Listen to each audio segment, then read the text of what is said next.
Tere sõbrad, oleme taas kord jõudnud objektile ja täna ma näitan teie meie patsienti, kes on siis kahe lõõriga, tal on pigieemaldushalud ära põletatud, mida me eelmine kord tegime. Ja näitan teile, et kuidas kogu see renoveerimisprotsess välja näeb, mida me peame selle jaoks tegema, mida me pidime enne seda tegema. Ja proovin teile rääkida, et mis selle töö tegelik väärtus on ja miks seda tegelikult meid teha palutakse.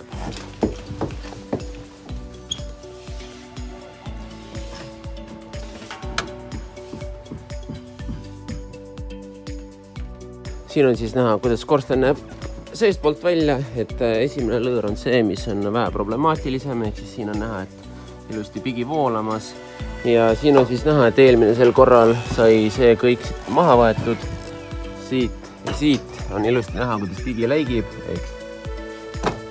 Ja paralleelselt kettpuhastusega siis toimub see kivide paigaldus siia müürimine.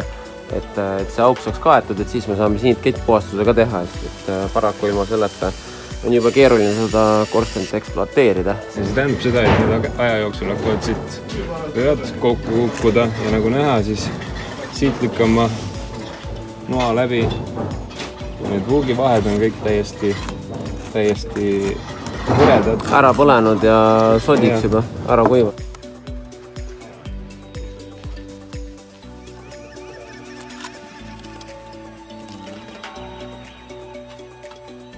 Ja siis paigaldame siia ka uued puhastusluugid, ehk siis need vanad räbalad võtame ära siit loomulikult. Ja nagu ikka, siis alustame oma tööd kettpuhastusega, ehk siis tõmbame kettide ja selliste harjadega pigist puhtaks. Et siin on näha, et juba hakkab kivi paistma, et siin on vaja nüüd ketti harjaga tööle tõmmata. Et siis me saame alt ära puhastada tolmuimega, võtame pigi välja ja siis on võimalik ka tulekindla seguga seda renoveerima hakata ja siis ma näitan, kuidas see välja ka nägema hakkab.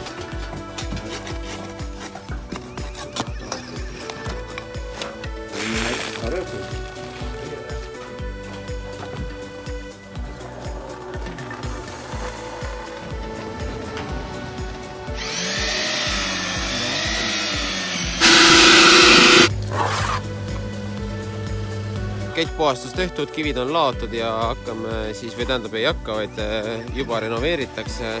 Et siin on näha, et esimesed tiirud on ära tõmmatud.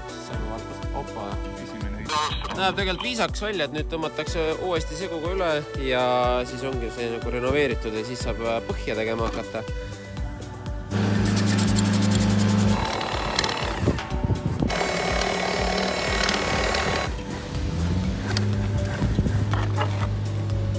Ilusti jõupall välja, et Sander kattis alguses lõppe ilusti ära selleks, et segu sinna sisse läheks, et siis see ilus kamin saab ka edaspidi funktsioneerida, et ta ei ole segu täis tõmmanud ennast.